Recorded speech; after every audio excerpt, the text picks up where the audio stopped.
You're listening to Me and Paranormal You with your host, Ryan Singer. It's more fun to believe. Believe.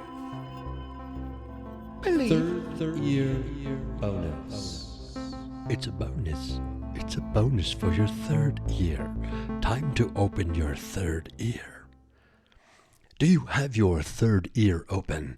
Or have you been primarily focused on opening your third eye this whole time? Well, don't forget to open your third ear as well. And maybe even your second butthole. What? Why did it turn into that? Why did it turn into that at the end? I'm going to do, hey man, I'm going to do an ayahuasca trip, man. Try to open my second butthole. Oh, okay. Who's on one? It sounds like somebody's on one, doesn't it? Hey, thank you for listening to Me and Paranormal You. This is your host, Ryan Singer. This is a third year bonus. This is an episode where I fly solo. No guest, no interview. I want to talk about the Abominable Snowman today.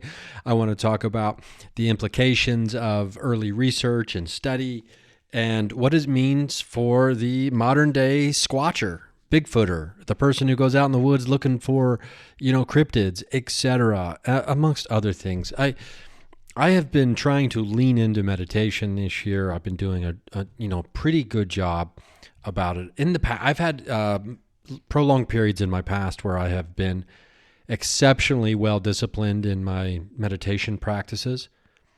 Those were wonderful periods of time. And actually, there were periods of time that were really prolonged, not great periods of time, where the meditation practice really helped me, relieving anxiety and things like that. I've been getting into the Expand app, which this is not a paid promo. Although, if anybody from the Ramones Institute, expanding your conscious through rock, the Monroe Institute. Although I guess you can kind of get Ramon out of Monroe if you just jumble the letters. Anyway, okay, so we're not going to do that right now. My brain wants to do like the word jumble game now. And how many different words can you spell with the word Monroe? Okay, we don't have to do that right now. Thank you very much. Please do not do that right now. Row is one of them. Okay, Ron. No proper nouns, please. If you're going to do it, even though I said we're not doing it, don't use proper nouns, please. Okay. Moron. Okay. Got me. You got me. Moron. Okay. So, so I've been doing the Monroe Institute. They have this app called Expand. It's a free download. I highly recommend it. I did their global world healing sound meditation on Valentine's Day, which was Tuesday. It was wonderful. It was a guided meditation. It was live. I was on Zoom with, hundreds of other people. I don't know. I wasn't watching them. I had my eyes closed and I was doing a meditation, but I imagine they all enjoyed it as well. I was surprised how many people had their camera on when we first signed on. I was like, why do we have our cameras on? This isn't about us. Okay? This isn't about us, okay? This isn't about us, okay? This is about the meditation practice. Oh, well, who's this?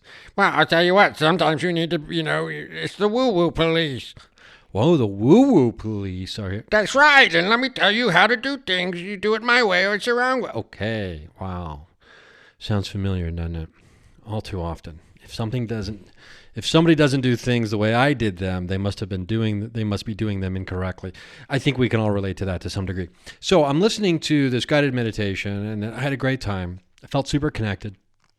Went out and about in the world, tried to share my light.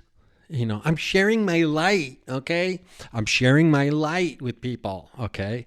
And by that, I mean I'm just walking around everywhere looking way too happy for a guy who maybe doesn't look like he should be that. I look like I should be a happy guy. Let's cut the bogus crap here. Wait, bogus crap? Is that a double negative? So it'd be a truth? You get it. So I do this ocean meditation today. Oh my God. It's a 20-minute meditation. It's not guided. It's just sounds and music. And I got to tell you, it was, oh boy, it was really, really nice. It was great. Here's how I like to meditate. I like to lay down. I like to get comfortable. I close my eyes. I have my headphones on. And then I just groove into it. And I see what I see, man. I love the visualizations. That's when I know I'm in a good, I've been able to relax well. And, did the breathing, and I was able to settle into a meditation when I'm seeing things. And boy, oh boy, did I see some things. I traveled through the layers of physical matter. This is going to sound like I'm on mushrooms probably, or acid, or some other psychedelic drug. To those of you who don't know who I am and how I meditate, okay? Okay, no. What is this? The sass is like, the sass is out of control. It's over the top right now. So I visualize a lot of things when I'm in a meditation. And I go on visual journeys. And I really enjoy that when I'm in a good one. And I traveled through all of the different phases. I guess that's really how I want to describe it. The phases of physical matter, of materialness. And each phase had a different color, signifying a different level or phase, right? I went through space. I went through the atmosphere. I went through the sky. I went through the lower, right above ground. I went into the earth itself, the dirt, right? The mud and the dirt. And after going through like the ocean, and then I went into like the rock and the layers, that archaeologists or geologists really love this shit. They're like, I can tell you how old this thing is by the layer, the striations in the stone. Oh, wow. That really? How you can do? I can tell you exactly what happened in this location due to the vibratory striations in the stone. The vibratory striations? Is that a thing? Don't question me. Do you have a geology degree? No, I don't. But do you? Yes, of course I do. So I was apparently the angry geologist. And like I said, get a pad of paper out and a pen, because I can't keep track of all these characters. And I won't remember their names. Come tomorrow, I won't remember who even jumped in. And I can't remember these people's names other than Todd. And Diner Dan. Oh, I love some pancakes. Can we get some flapjacks? Diner Dan, there is not a good diner where we are currently located. Well, I guess there is a Waffle House. Maybe I'll go to Waffle House. Maybe I'm just going to live my fucking life, and I'm going to go to Waffle House. How many different conversations can I layer on top of one another? I've already had 4 different people show up today. We're not even 8 minutes. Ding, ding, 8-minute mark. That's a new record. This meditation I had today, I traveled through all the phases of materialism, of the physical matter on Earth and in the environment, and then I find myself transforming. I find myself transforming from my physical body into a being of light, and then kind of a being of energetic vibration, frequency type thing. I'm glowing, but I'm not light. If that makes sense. I'm vibrating very quickly, but I'm also ultra relaxed. So I'm reaching a higher vibratory state, which allows me to travel interdimensionally. Potentially is my thought, right? And so then in that state, I become a receptacle for all of the universe's light and love. And I just love using the word receptacle there, because it sounds filthy, but it also sounds dirty. Do you know what I mean? So I'm a receptacle for all the universe's light and love. And I'm not above being filthy and a little bit dirty. Okay. So I am a receptacle for the universe's light and love. And I am absorbing like a sponge, all this love and this light from the universe. Meanwhile, there's like ocean sounds happening through the meditation. It's really wonderful and beautiful and peaceful. And now I'm floating around and I'm mindful of something. I'm mindful of the fact that I need to be sharing unconditional love. And unconditional love is something I need to be sharing more. And I need to do a better job, and I need to stop getting so caught up in trivial matters of the material plane, or worrying about who's got a degree. I've got a degree, I'm telling you. I know you do, angry geologist. And it doesn't matter. Even if you didn't, I'd believe you that there's vibratory striations in the stone that can tell you, letting you then tell me exactly what kind of cosmic event may have happened in that specific coordinate of physical space at a very specific time. I believe you, okay? Angry geologist, please don't interrupt me again. So I need to do a better job of sharing unconditional love, of being unconditional love, and oh boy, here's the big one, accepting unconditional love. Isn't that so hard sometimes to accept unconditional love? It's like, but what's the catch here, friend? What's the catch? You're giving me unconditional love, but why? What do you expect from me? Right? We always think there's a, the other panty to drop. Or I wanted to say shoe, but I wanted to make it a little more love-centric. So that's the hard part. That's the hard part. That's the hard part. That's the hard part. Are you having you're not having a stroke. I might be. That's the hard part. That's the hard part. That's the hard part. Now I'm like echoing. I'm falling into canyons. So I'm traveling through space-time this afternoon. And I've tried to start my day with a meditation. In the past, I've always done it late at night or before sleepy time, before I go to Sleep Town. You know what I mean? I'm the mayor, by the way. And so before I go to Sleep Town and conclude my mayoral duties for the day, I would usually like to meditate. And maybe I will. Maybe I'll do dual meditations. Well, you're talking crazy over here. It's like 2-a-days. But now I'm starting the day off with, I have one cup of coffee and then I get into it.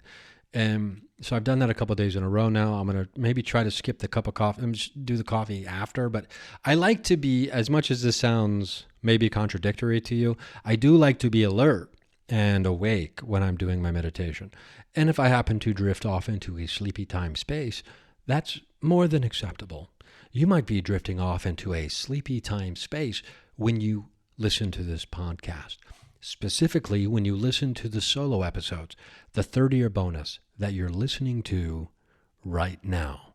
Are you listening to this at night? If so, I hope you're comfortable and you may be drifting off into a peaceful, restful sleep. And when you wake up, who knows? You might be 7 episodes further in and have absorbed all of the material and information and, quite frankly, the nonsensical ramblings of many different characters into your brain through auditory osmosis. But hopefully you're not driving and I just put you to sleep. So an incredible, incredible meditation I had today. I just can't tell you how incredible it was. So, although I just did. Isn't that? Let's not do the grammar hammer. So what happened was, here's what happens to me when I meditate first thing in the day, and now I'm connected to the universal pipeline of love, light, and deep emotion, apparently. I become I become like a water balloon that has been slightly overfilled. And the slightest pinprick will make me explode and the waterworks happen. So I don't know. I cried, twice today? I don't normally just have like spontaneous cry sessions. The first one, I was watching footage of a documentary that I'm editing together called Friends in the Sky. It's the story about Greg Feynman and Mama Sue and their investigation out in Colorado at Mutilation Ranch. There's some very moving testimony in this documentary that I was just getting this footage together today and kind of compiling it all in one little spot for my buddy Dan Lindholm. And if you remember Dan Lindholm from this show, he's just he's a deep empath. He's a beautiful, beautiful man, a wonderful friend who's very in touch with his emotions. Anyway, so I'm watching and I'm compiling these different camera angles that I'm trying to stack on top of each other. So I'm syncing audio. I'm doing all kinds of stuff, right? And then we get to one part where Dan starts to get emotional, and I'm just like, oh God, and I start crying. I didn't have to, sunlight bright as the day is long, afternoon sobby sob. It was something else. Cut to later, maybe around 7 p.m., 7:30 p.m.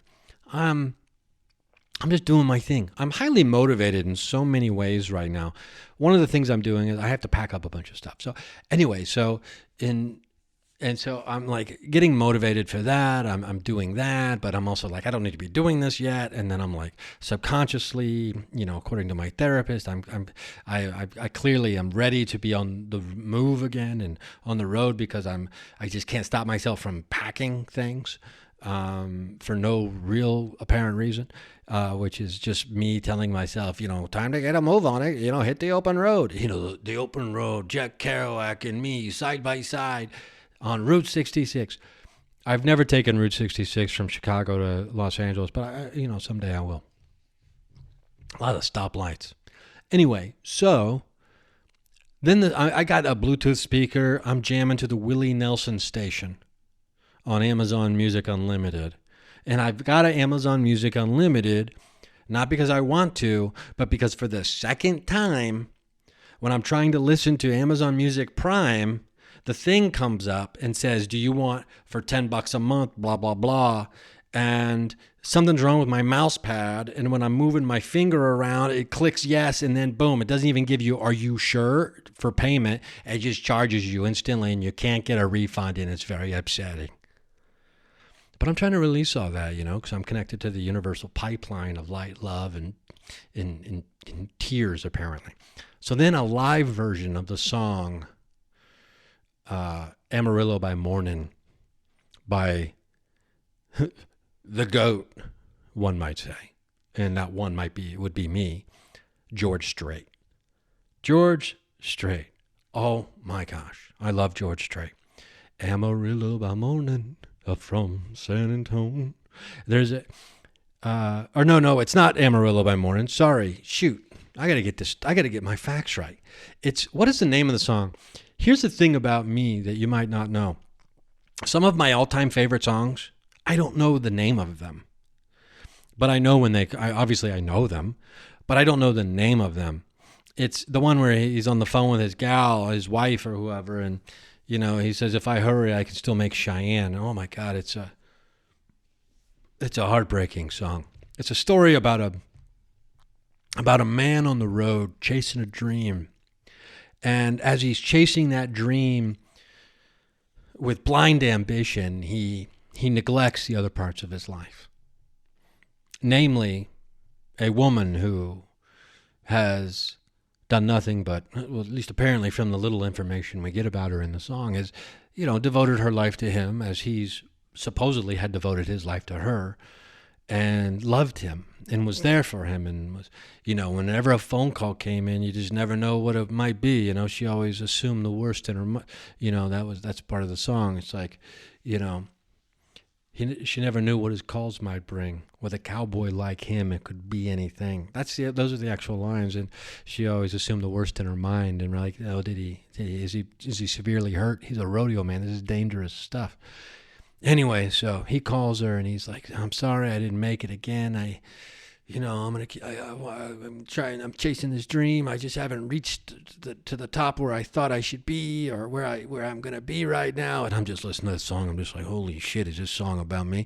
And then, but then I forgot to I'm not on the phone with my wife. And then she says, don't bother coming home. I found another guy and he ain't no rodeo guy. So,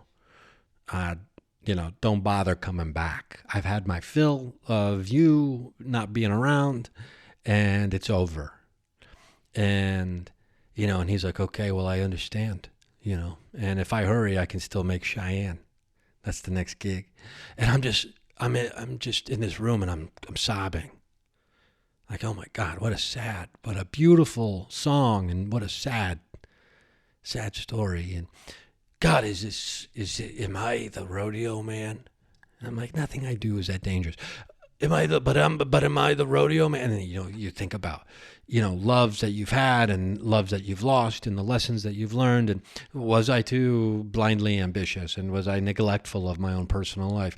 And we're not going to get my therapist on the phone here, but needless to say, making room and making space in your life for those to love you and to love others is important. And that kind of stems from what I was talking about earlier about accepting unconditional love, which is a little bit different. But we got to make room for that as well. And most importantly, we have to make room for that from ourselves. Oh, Dios mío. Is that possible? I think it is. We're going to take a quick break. When we come back, we're going to get into the Abominable Snowman. And I'm probably going to, who knows, have some riffs about other things. Because this is my show. Whoa, somebody came in and was like, hey, this is my show. We heard what they were saying. But patrons, patreon.com/Ryan Singer. $3 a month. No advertisements. That's right. No advertisements. Thank you so much to the patrons for your continued support. You helped fund expeditions like I just did in Florida. That was a week-long expedition.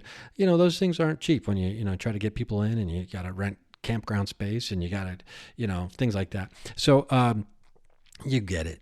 Supplies, paranormal supplies, paranormal. I'm just feeling it. I'm on one and I'm feeling it. We'll be right back.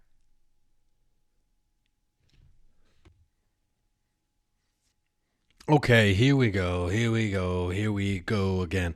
Girls, what's my weakness? Men. Okay, then. Remember that song? What a great song.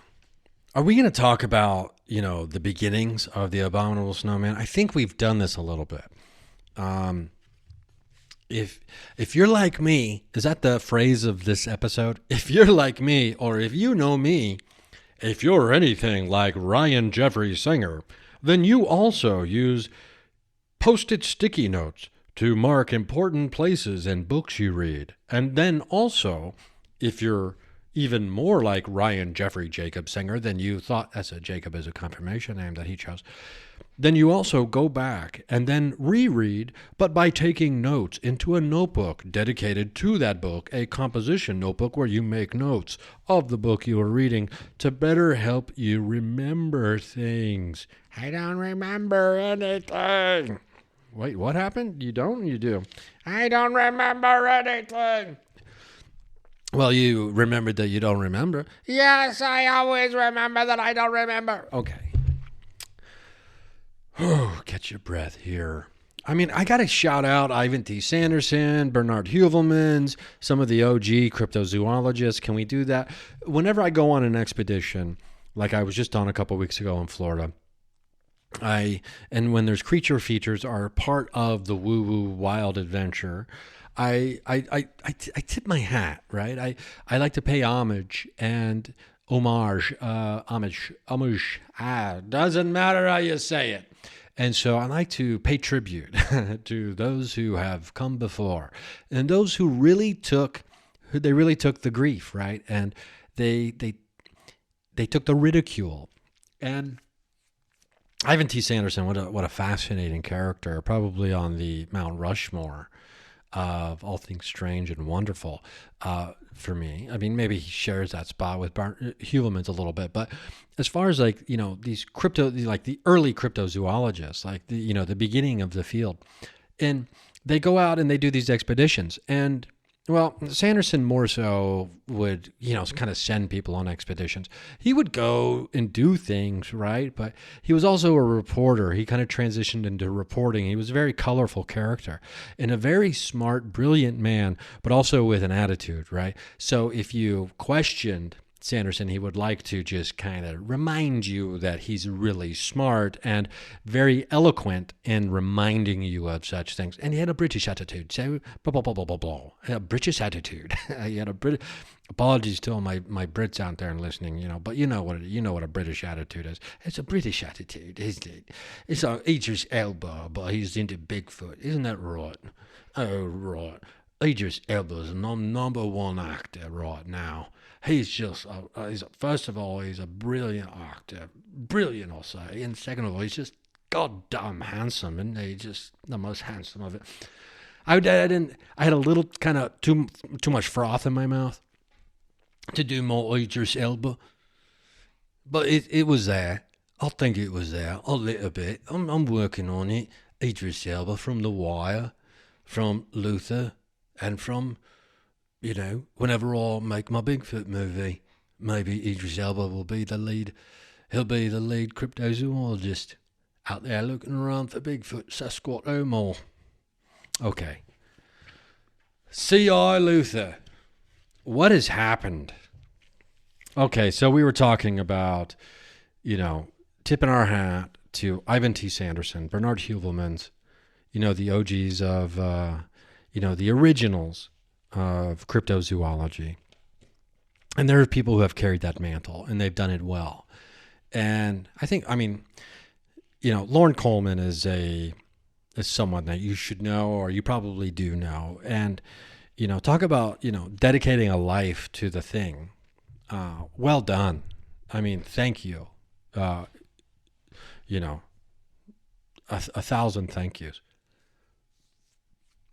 But between Heuvelmans and Sanderson, there's books out there and you can get them. And John Keel, all these characters kind of overlap with one another. And I call them characters, but they're people. But they're people who happen to be characters. If you dedicate a life to the strange and the unknown and to the paranormal or to the fringe or to the unexpected and the mystical and the supernatural, chances are you're probably a little bit of a character yourself. And, I'm not saying that makes me a character, but I am saying that it's potentially evidence that I am kind of a character. Am I a character? Do you think I'm a character? What character is this that is talking? If you've never listened to this program, I swear to God, I wish, I hope, and I dream that this is the first episode of a paranormal podcast that you've ever listened to, and it's this one. Oh, I gotta have some kind of real catchy buzzword headline like Sasquatch had sex with a ghost in my haunted house or something like that, right? It has nothing to do with what the episode is about, but it catches you, it grabs you, it brings you in. That title's got legs, kid. Okay, so if you don't know, there's a wonderful book called Abominable Snowmen, Legend Come to Life, Bigfoot, Sasquatch, Oh-Mah, Grassman, and Skunk Ape. The story of subhumans on 5 continents from the early Ice Age until today. This was written by Ivan T. Sanderson. And amongst other books that he's written regarding this subject of cryptozoology, right? And he's even got one on submersible UFOs. He's got a lot of stuff out there. And so anyway, he kind of details the beginnings. He goes through and details the beginnings of the Abominable Snowmen legend, a folklore, myth, history. And then he makes a very good distinction between, the Western idea and knowledge of these creatures and the indigenous knowledge that has existed long before the quote-unquote Western or modern history of these creatures started. Just because the Western world, right, started documenting the history of this at a specific date doesn't mean that's when the history started. Now, we're talking, 19th century, we're talking 20th century, we're talking even before that.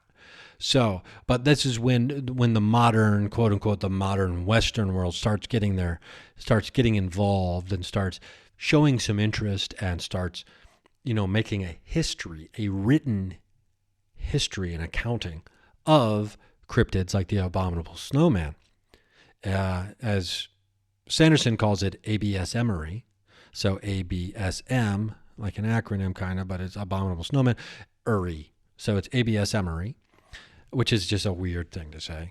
Oh, yeah, you getting into ABS-emery? Yeah, I'm getting into ABS-emery, but my wife doesn't like it. Oh, I'm into BDS-emery. Okay. Okay. That joke was just sitting there, and everybody probably thought of it before I even got to it. So I apologize. So the birth of the Abominable Snowman, it all starts in 1907, right? We're talking about the modern accounting of this thing. Now, and then what you do is you go through time, and then you go through, not me, I didn't do this, but Sanderson and others have gone through, newspaper accounts, stories, track down eyewitnesses, things like this, right? Read people's journals, their travel logs. Back when expeditions used to be a thing, back when people would fund like an expedition party to go out into the wild to try to document an undocumented species or creature. Oh, are there expeditions now like that? You're hard pressed to find a wealthy benefactor who just wants to be like, I want you to go out and find creatures, right? Now, are there some of these people? I suppose I've heard tale of one or two of these people. I have no idea if they're real, and they have not contacted me, in case you're curious. Wait, are you telling me that these wealthy benefactors who fund expeditions looking for cryptids and other supernatural or paranormal creatures haven't contacted the guy who's used 16 different characters and 35 minutes on his quote-unquote paranormal podcast? They don't consider him a serious researcher or investigator? Is that what you're saying? I am saying that is true. Or they just never heard of the program. I don't do Facebook ads. What can I tell you? Oh, shit. Now, there's been many different names, right? And just the title of Sanderson's first book is indicative of that.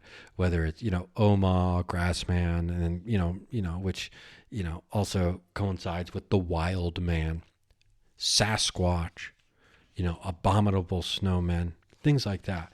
There's just so much to try to wrap your brain around, which to me is an interesting point.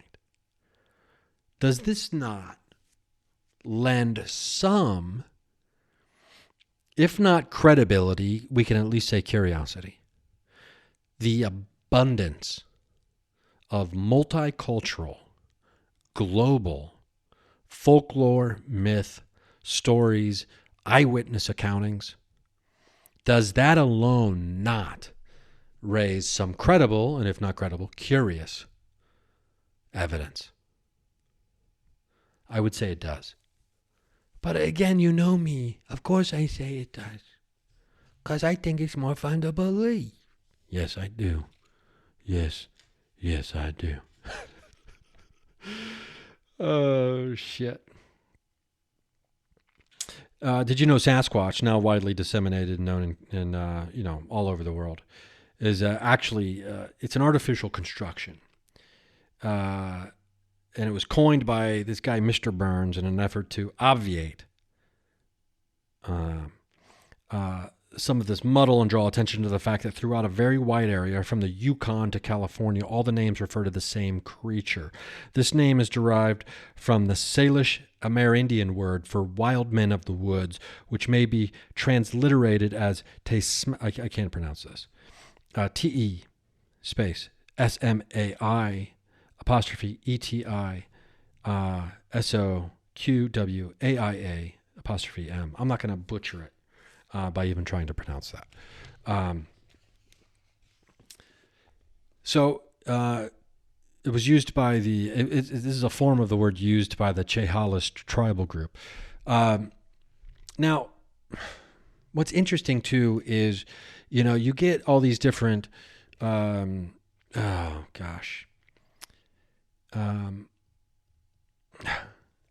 don't know, right? Like, what's in a name? What's in a word? And many of the stories that predate the Western or modern, quote unquote, history of Sasquatch or Oh-Mah, they're from the indigenous people of the area. And they don't have dates. And the stories, the eyewitness accountings and things like that, they don't have specific dates. Because guess what? It's really not important. And what you call something, I guess you could argue what you call something a name is important. Giving something a name is kind of giving it power in a certain way, right? Or it's solidifying it into the material world. But if we get caught up on the names, then we lose sight of the thing itself, right? Because the names could have been anything. Language is, formed and played out in certain ways. And they could have played out in a million different ways, which would have created many millions of different names. So I don't really care about that as much. Now, there are interesting things, and there are interesting correlations and clues that we can find in language. And those are important, yes. But what I'm saying, basically, at the end of the day, your thumb is your thumb, even if it's called your track or your stack or your linguistic, right? It doesn't matter. We just chose that word for that thing. And now it means that thing because that's the word we chose or someone chose, right? So, I mean, could you imagine if linguistic was the name of your thumb? So like, oh yeah, look, putting out your linguistic, trying to hitchhike, or I bite my linguistic at you, like instead of biting my thumb at you. That would have changed. That would have changed that phrase. I bite my linguistic at you, sir, because you're a wretched, wretched man. Anyway, all of these names, and Sanderson talks about this, they refer to a single kind of creature. Now, this is as far as the indigenous people are concerned, specifically of North America and of the Americas. It's a specific kind of creature that all of these names are referring to. There are variations of this creature.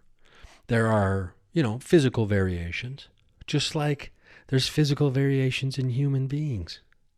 It makes sense.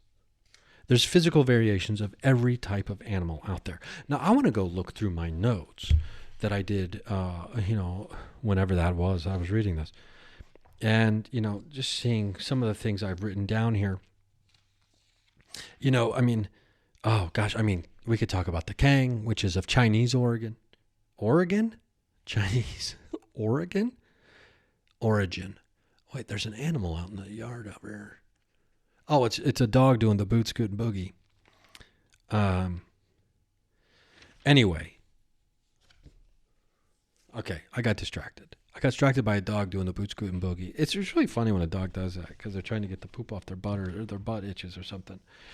Anyway, there's lots of things that dogs do that are adorable. But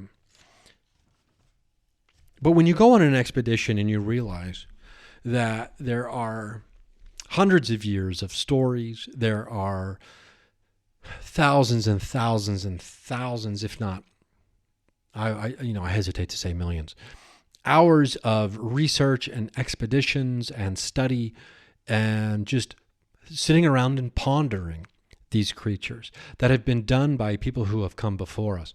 And you wonder, when is it going to happen that this gets done?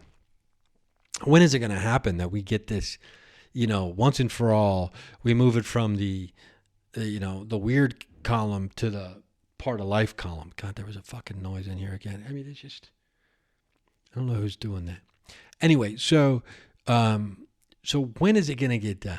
When is it going to switch from column A to column B? From not real to real. I'm talking about just in the general public, what they believe. That's a good question. Yeah, and you would think that with all of these people who have dedicated all this time, all this imagination, all this brain space, and all these resources otherwise to the study and the seeking out of the creature that goes by many different names, that we'd have a little bit more. We'd have more evidence or we'd have more understanding of it at this point. And that's a fair argument. But we're going to take one more quick break. But when we come back from that break, I'm going to tell you why it's also an argument that doesn't hold a lot of water. Because quite possibly we do have a lot of information about this creature by many different names. Patreon.com/Ryan Singer. $3 a month gets you commercial free. I don't know what commercials are getting played. That is beyond my power at this point. But, you don't have to listen to them over at the Patreon page. Patreon.com/Ryan Singer. $3 a month. I usually do one a month for the $1 people too. So if you just want to say, hey, here's $1 a month because I love you, I'm spreading the universal love unconditionally, go do that. Go do that as well. And every once in a while, I put up a free one just for the people who just kind of like, there's lurkers. I think Patreon lets you lurk now. So, there's lurkers out there. Hey, I ain't mad at you if you're a lurker. It's my job to convert the lurker into a paid subscriber. That's capitalism. That's capitalism Carl talking. And, there's not a lot of room for capitalism Carl here. But if I can convert all the lurkers into paid subscribers, I could do more expeditions. Yes, you could, Carl. And that's what capitalism would afford you. We'll be right back.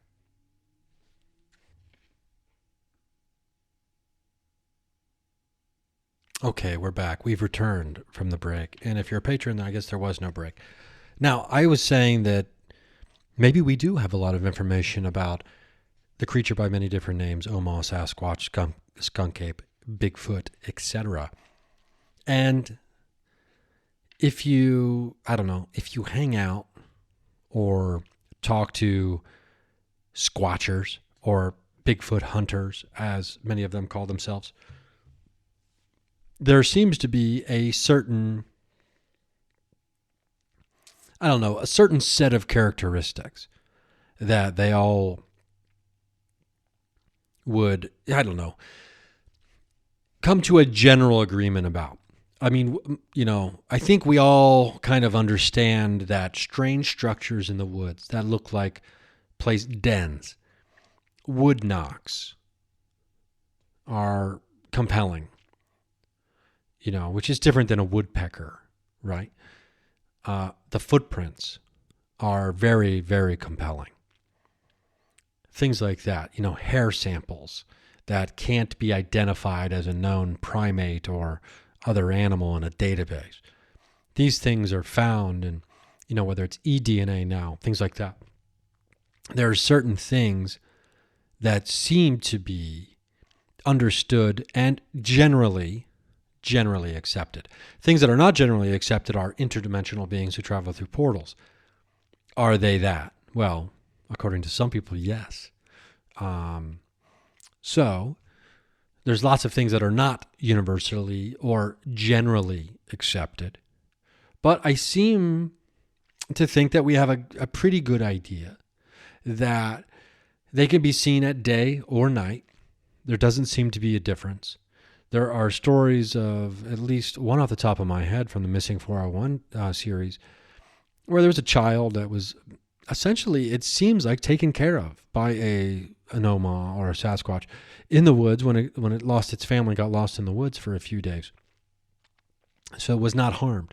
Many people would tell you that they don't harm you. Now, there are stories that date way, way back that seem to indicate that tell a different story, of snapped necks, things like that. Now, are they cases of Oh-Mah pushed too far when it comes to opening, specifically up in, the central northern California region?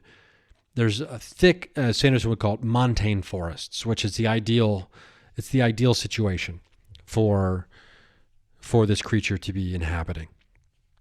And there was, we're getting into the Willow Creek area up by Eureka. There's a great comedy club up there, Savage Henry, by the way. I'll probably be back there later this summer. Anyway, so, and Mount Shasta's not far. It's just, I love that place.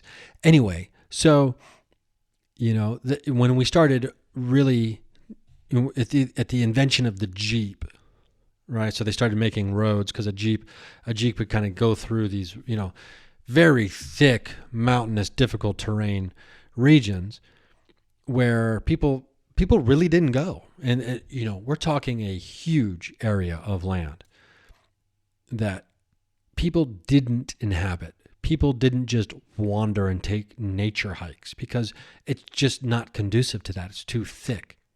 This is the area, right? So when we started building roads through these areas and tearing down trees and then doing timber runs and things like that, right? Then the habitat starts being attacked. Now, is this what leads to the physical attack on human beings from unknown creatures? Quite possibly. There's lots of really interesting firsthand accounts. I'm going to read you one. This is from the book, Abominable Snowmen. Let me find the beginning of it.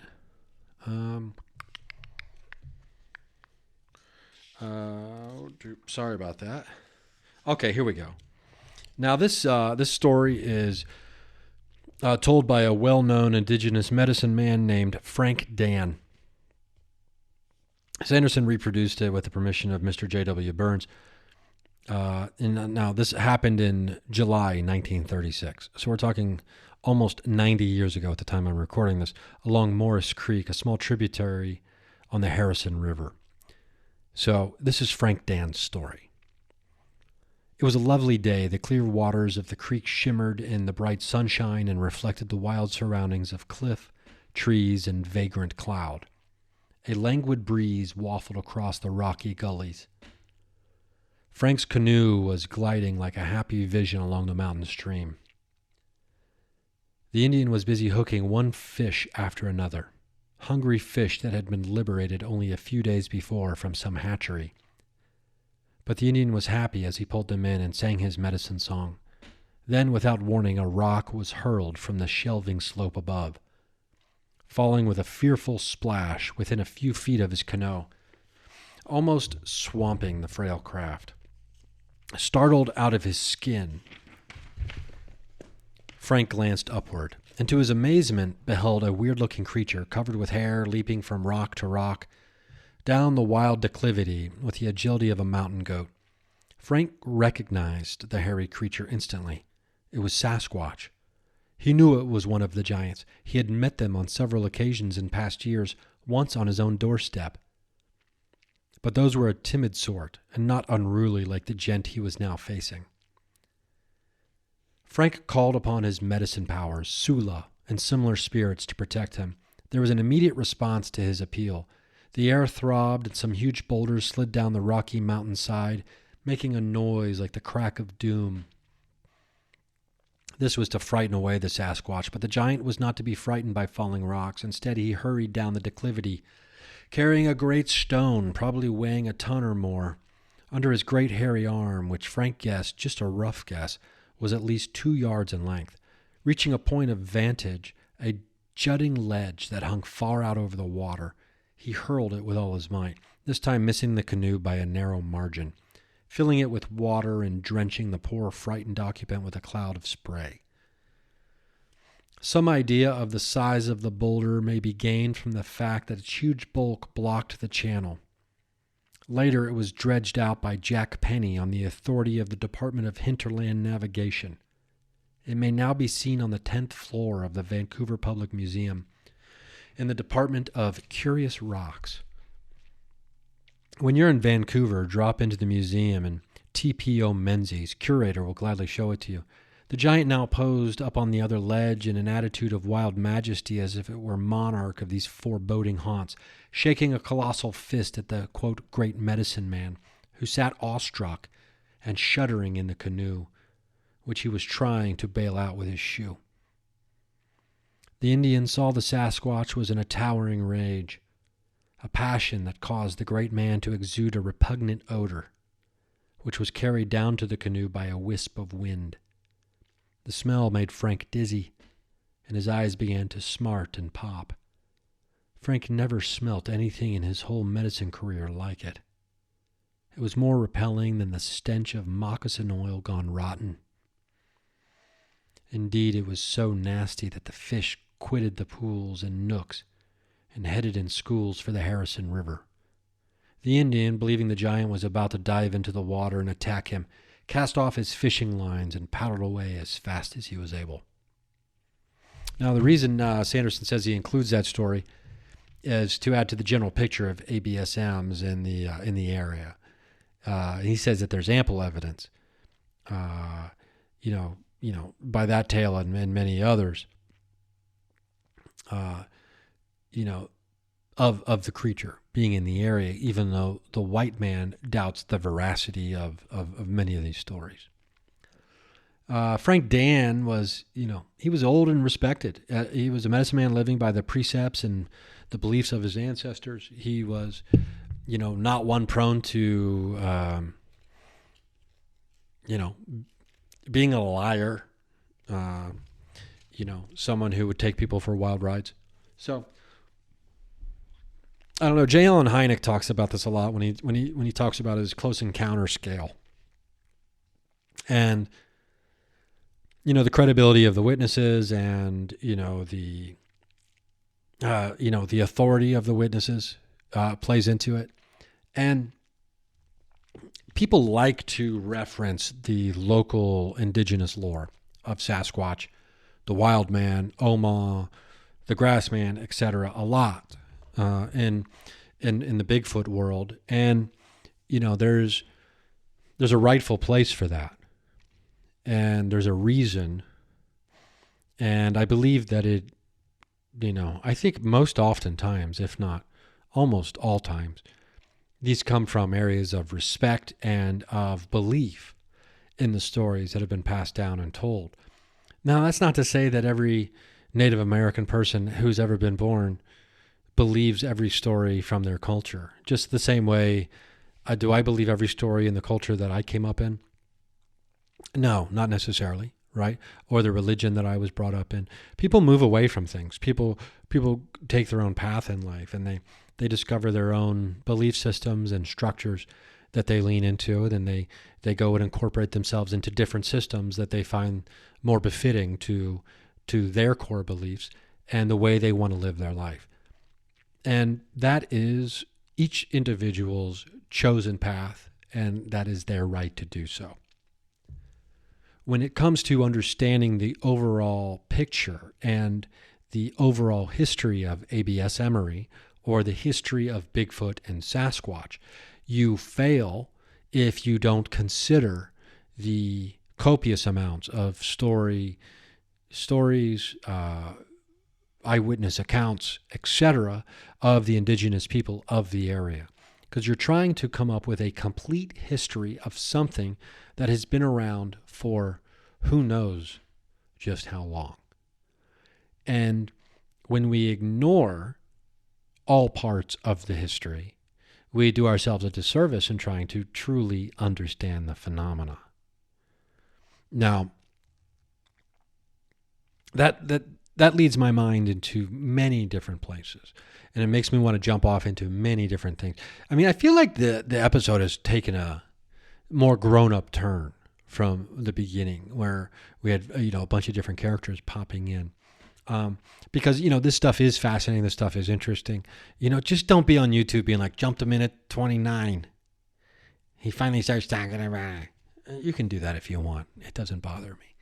It doesn't bother me a bit. I'm going to go to Waffle House and I'm going to make a list of all the people's names who have ever... No, why would you do that? There's better things to do at Waffle House. I've had some of my most favorite conversations about strange things and the supernatural at Waffle House with the people who work there and with friends. I can't tell you enough how great a Waffle House is. And if you've never had the awful waffle, I got to tell you, you got to try it. You got to get there. You got to find a place that you got to get to a state that has a Waffle House, and you got to go. You got to go because it's delightful. It's an afternoon delight. Now, or it's a late morning delight, or it's a dinner delight. It's a delight all the time. Oh my gosh. There's so many stories in this book from all over the world of ABSMery, of Bigfoot, of Sasquatch, of Oh-Mah. And it's a true delight. So for the, it's like a textbook though. You gotta know that going in. If you want to read this book, I highly recommend it, but just know what you're getting yourself into. It's a situation. It's like reading a Graham Hancock book. Although Sanderson is much more, he's much more of a character, and that character does bleed through in his writing. Obviously, because he was a reporter, kind of bringing like crazy stories from around the world, right, to the readers of magazines and stuff like that. So he's kind of like this freelance guy who worked for a couple different publications. And so in his writing, sometimes he'll be like, this isn't a direct quote because I'm not looking at the book, but it'll be something like, I would be forsaking my own intelligence if I were to believe such a thing, but here I am, unable to stop myself from believing such a thing.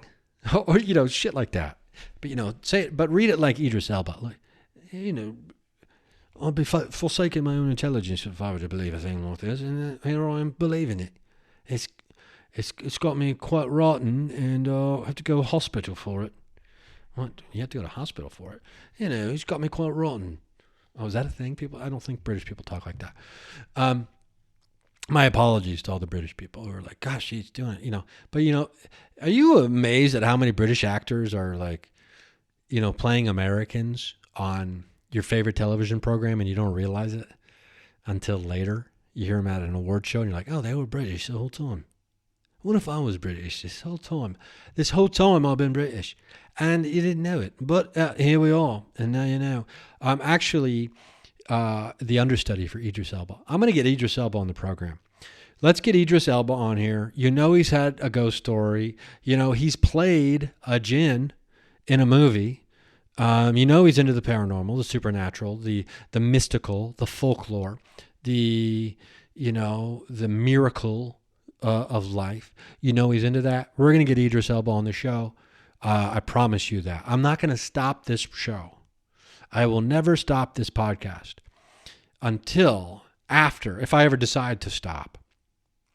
I am not allowed until after I've had Idris Elba on the show. So just know that's my promise.